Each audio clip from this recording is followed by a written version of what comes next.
Ô Luísa, é, eu quero chegar lá no governo Bolsonaro, mas eu queria ainda pensar um pouco mais estruturalmente a questão.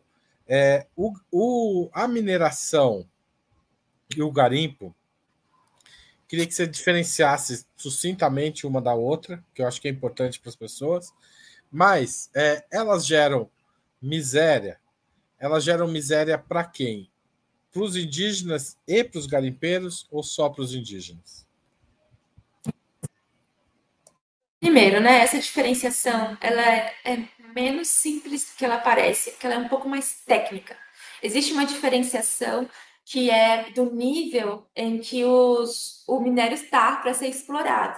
Então, a mineração, ela vai explorar no nível mais profundo, que é onde está o minério disponível no nível mais profundo. Então, você precisa fazer grandes buracos em profundidade mesmo para você poder acessar.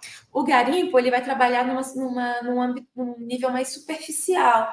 Então é por isso que o garimpo vai fazer o quê? Vai chegar ou num barranco assim de grandes, vai desmontar grandes barrancos de terra com umas mangueiras de super forte pressão assim, e depois vai separar o ouro da lama. E nisso vai usar mercúrio, enfim, vai deixar uma área devastada muito grande. Ou então vai para o leito do rio e vai lá sugar do leito do rio o minério que está nessa camada, assim, né? No fundo do rio. E aí vai ou usar tratores de carregadeira, né? Que são esses maquinários pesados, assim, para fazer para cavar enquanto você está desmontando o barranco com a mangueira, né? Ou você vai estar com uma draga, uma balsa no leito do rio, puxando, né, sugando mesmo, dragando o minério de dentro no leito do rio, no fundo do rio. Essa é uma diferença, né? Assim, outra coisa é a mineração, ela explora, né? Ela pega o minério, ela beneficia, faz beneficiamento e ela vende. Ela na mineração, ela cuida dessas várias etapas, né? Da produção e da comercialização. O garimpo, ele é mais voltado para a produção em loco e depois é vendido para uma instituição financeira, inclusive, né? Por lei, desde 2013, o ouro de garimpo tem que ser necessariamente vendido para uma instituição financeira que chama distribuidora de valores e títulos minerais, monetários. E aí, que acontece? A forma de organização também é diferente, né? A mineração, ela se organiza numa escala industrial, né? Que a gente está falando. Então, grandes áreas que tem que ter uma usina de beneficiamento, etc. E tal. O garimpo, ele tem um modo de organização que pode ser mais maleável, no sentido de ter núcleos que tem um gerente que está ali explorando um barranco, depois vai para o outro, vai para o outro, vai para o outro, consegue se espraiar, assim. Isso não quer dizer que seja pequeno e não quer dizer que seja artesanal. Longe disso, já foi, já passou. Essa história de garimpo artesanal e de pequena escala. Né? O que a gente tem hoje é uma coisa um pouco descentralizada em comparação à coisa instituída da mineração industrial, mas tem uma organização criminosa por trás, né, de financiadores da atividade, de que tem uma coisa estratificada em que você tem os donos dos garimpos, você tem os gerentes dos garimpos, você tem os operadores de máquina, você tem muitos agentes diferentes, mas que tem uma estrutura um pouco mais descentralizada, em certo sentido, do que a mineração. Isso para falar assim, muito grosso, muito, muito grosso modo. E aí você fez uma pergunta que é importante, né? O garimpo produz riqueza ou pobreza e para quem? Existe um imaginário, né, de que o garimpo vai promover riqueza para quem está garimpando. Isso é uma mentira há muito tempo. Há muito tempo. Por quê? Como eu disse, tem uma organização estratificada. Então você tem o dono do garimpo, que tem lá que compra os maquinários, que vai manter aquele negócio, você tem os gerentes, você tem os trabalhadores, você tem o chão de fábrica ali, ganha uma porcentagem muito pequena se comparado ao que os donos do garimpo estão ganhando. Isso você vê em relatos das pessoas que você vê tanto na literatura técnica assim, especializada sobre o assunto, como em relatos até que se vê na imprensa mesmo, pessoas que falam assim, tudo, trabalhadores mesmo, chão de fábrica mesmo do garimpo, falam assim, tudo que eu ganhei com garimpo, eu gasto no garimpo. Sabe, assim, por exemplo, a pessoa... porque assim, não é aquilo que você vai bater cartão, você sai da sua casa, vai garimpar lá das 8 da manhã, fica até as 6 da tarde e volta. Não, você vai para uma área remota e você fica lá durante meses, não o dono do garimpo. O dono do garimpo fica lá no ar-condicionado, na cidade, que às vezes não está nem no mesmo estado em que está acontecendo o garimpo. Falando do trabalhador mesmo. Ele vai lá, fica meses, e muitas vezes o que ele ganha ali, ele gasta ali. Por quê? Às vezes ele tem que fazer um esquema próximo do aviamento, que ele tem que pegar o material de trabalho dele, ou de acampamento, de coisas assim, ele faz dívidas de antemão e vai pagar com parte do ouro que ele consegue na exploração. Ou gasta tudo com bebida, no cabaré, etc. Porque nesses garimpos são formadas grandes vilas dentro das terras indígenas. Então tem bar, tem cabaré, tem um monte de coisa, jogo, tem um monte de coisa ali dentro. E às vezes as pessoas gastam tudo ali. Às vezes as pessoas nunca voltam para suas famílias. Eu fiquei um tempo meio infiltrada em alguns grupos de garimpeiros para poder ver um pouco, monitorar, né, esses grupos. E o que mais tinha, por exemplo, era pessoas pedindo notícias de familiares desaparecidos. Então, muita gente vai para dentro do garimpo e nunca volta. Assim, muita gente vai e se gasta tudo lá e se endivida.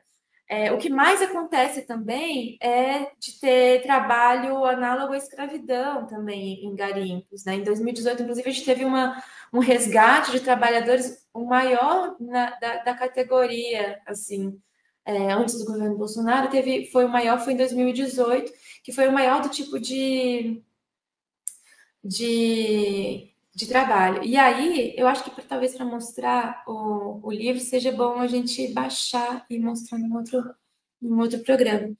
Mas, enfim, é isso para explicar, né, que para os trabalhadores o garimpo significa promessas vazias, endividamento, exploração da força de trabalho, perda de laços com suas famílias, situações de extrema vulnerabilidade sanitária também, porque as pessoas ficam suscetíveis a todo tipo de acidente de trabalho e de contaminação, por exemplo, mercúrio, que quando ele é usado para poder separar o ouro da lama, a doenças, por exemplo, como malária, sempre onde tem garimpo tem malária, porque o tipo de bacia que eles têm que usar para poder separar o ouro viram grandes criadouros de mosquito da malária, dengue, leishmaniose. Onde tem garimpo tem essas coisas, doenças, infecções sexuais, sexualmente transmissíveis. E essa miséria que você está descrevendo lá do garimpeiro, como é a miséria gerada pela mineração, pelo garimpo de ouro nas comunidades indígenas? E acrescento, quais são as comunidades mais atingidas hoje pelo garimpo ilegal? Então, quando a gente está falando de os ônus, né, quem é que paga, né, quem é que fica com os ônus do garimpo, além dos trabalhadores? As comunidades locais. Porque o que acontece? Você faz eles exploram grandes extensões de terra, como é usado maquinário pesado, cada vez mais o potencial de destruição fica maior. Então, você explorar as grandes extensões, quando se tem, né, um desmatamento nessa extensão e com esse maquinário pesado atuando, isso afugenta a caça, e isso faz com que se proliferem as doenças também para dentro das comunidades. E aí, por exemplo, uma família que está acometida de malária não consegue produzir roçado, porque você está doente, né? Então você não consegue sustentar a sua família, você fica com fome. Você não consegue caçar, tanto porque a caça não está mais disponível, porque está fugindo por conta da invasão e por conta do barulho, e como porque também você está doente e não consegue caçar. os rios e igarapés ficam completamente assoreados, né? Ficam intransitáveis. A gente mostrou nessa publicação do Cerco do Ouro, lá no Munduruku, fotos que desde a capa já dá para ver, fotos de terra arrasada, assim, que é deixada pelo garimpo. Então, os rios ficam intransitáveis e ficam mortos. Você não tem mais peixe ali. E o peixe que tem, que está migrando, inclusive, para outros rios e tal, ele está completamente cheio de mercúrio, ainda mais os peixes que comem outros peixes, né? Que vai acumulando a quantidade de mercúrio. Então, as pessoas que estão se alimentando, elas não sabem o quanto de mercúrio que elas estão ingerindo e quanto que elas estão dando para os próprios filhos, assim. Então, o garimpo é promotor de fome e de miséria mesmo dentro dos territórios, e as terras indígenas, por definição, são lugares de promoção de fartura, né, de boa vida. O entendimento, inclusive, que está na Constituição Federal em relação às terras indígenas é isso, a promoção de vida autodeterminada, de sobrevivência física e cultural para esses povos. O garimpo desfaz isso, o garimpo faz o inverso disso, assim. Porque é feito um cerco dentro das comunidades também, porque os garimpeiros, o que eles fazem? Eles aliciam, principalmente jovens, principalmente homens jovens, dentro das comunidades, oferecendo, às vezes, gramas de ouro ou bens materiais, tipo motor de popa, ou às vezes até só cestas básicas, para garantir acesso a determinadas áreas da terra indígena para poder explorar. E nisso, o que eles fazem? Eles envolvem essas pessoas indígenas que, claro, são sempre uma minoria, mas envolve essas pessoas indígenas na atividade legal e faz com que elas se voltem contra os próprios parentes. Então, as pessoas, as lideranças, por exemplo, que estão à frente, né, da resistência contra esse tipo de atividade, eles ficam ameaçados de morte, eles não podem mais transitar livremente pelo território, eles não podem mais transitar livremente pelas sedes dos municípios onde ficam as terras indígenas, eles vivem sob um cerco mesmo, é um esquema de guerra, as informações elas vazam por todos os lados. Então, além de ser um promotor de fome e de destruição, é um promotor de insegurança, né? Insegurança física, insegurança nos laços de parentesco, é um esquema de guerra mesmo. E quais são os grupos indígenas mais afetados? Acho que você acabou no. Sim. Hoje, os povos indígenas mais afetados pelo avanço do garimpo nos territórios indígenas do Brasil são os Kayapó, os Yanomami e os Munduruku. Os Kayapó e os Munduruku estão no estado do Pará, os Kayapó no sul e os Munduruku no sudoeste, e os Yanomami nos estados de Roraima e do Amazonas, e também atravessando a fronteira com a Venezuela. Os Kayapó, a terra deles é a mais explorada, né, por garimpo em termos de área mesmo. Os Mundurucus e Yanomami enfrentaram a maior invasão garimpeira em números mesmo, né? Chegou a 20 mil garimpeiros dentro da terra indígena nos últimos anos, né? E os Munduruku também, em termos de área, é o terceiro povo mais impactado também em termos de área, devastado pelo garimpo. Como você viu a reação do governo Lula à situação Yanomami logo no início do novo mandato? Não, foi absolutamente fundamental a resposta rápida, né, que o presidente deu ao problema. Eles instituíram o estado de emergência sanitária, né, instituir uma instância específica para poder atender a emergência sanitária ali dentro do território. Começou de pronto, né, a fazer os planos de extrusão, né, de retirada dos invasores de dentro do território.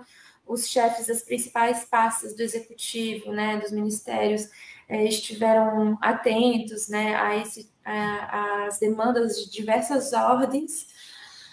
Então, assim, foi absolutamente fundamental a pronta resposta que o presidente deu a isso e promoveu realmente uma virada, né? Porque a partir do momento em que ele vai para Boa Vista para falar especificamente sobre essa crise, o assunto passou a ser incontornável, né? Todo mundo precisou prestar atenção nisso. o efeito disso foi muito impressionante, né? Que a gente conseguiu dar uma escalada no assunto, no debate público a respeito do garimpo, que antes ficava muito localizado. Não é que não tinha aparecido antes, né? A crise lá no Yanomami tinha sido objeto de matérias jornalísticas importantes, vem sendo denunciado sistematicamente pelas organizações indígenas, né, como a própria Rutucara, a Associação Yanomami, que lançou um relatório que chegou nas mãos do presidente, que chama Yanomami sob ataque, que eu recomendo todos que estiverem nos escutando a ler. Então, assim, já existiam todos esses esforços, né, nos últimos anos para chamar atenção para a gravidade do problema, mas a partir do momento que o próprio presidente, né, chama atenção para isso, a questão muda de escala. E foi muito, de fato, muito, muito importante a prioridade dada pelo presidente e pelos ministros a esse respeito. Só que a gente sabe também que não se trata de algo fácil, né? O presidente, desde a campanha, que prometeu, né, enfrentar o problema do garimpo ilegal, estava se comprometendo com algo que é um problema de múltiplas escalas, né, e de muitos fatores, e que depende mesmo de uma orquestração entre diferentes frentes da administração pública para poder funcionar. A gente precisa de muitos ministérios diferentes trabalhando juntos, muitas autarquias diferentes se comprometendo, ou seja, precisa de um poder de articulação interagências e interministérios que é bastante desafiador para um governo que está começando numa situação tão crítica em sentido geral no país, né? Assim, é um esquema de uma situação de ruína generalizada e de falta de recursos mesmo, né? Para poder fazer todas as mudanças necessárias, muito, muito, muito grande, né? Então, assim, a gente sabe que vontade política existe e isso é absolutamente fundamental, mas isso por si só também não resolve o problema, né? Então, assim, eu saúdo mesmo e fico muito particularmente grata pelos esforços que o governo tem promovido a esse respeito, mas também entendo que é preciso ainda avançar, principalmente nessa questão de articulação entre diferentes áreas, né, para poder, de fato, resolver a crise, porque, embora tenha avançado um tanto, assim, a gente ainda está longe de resolver.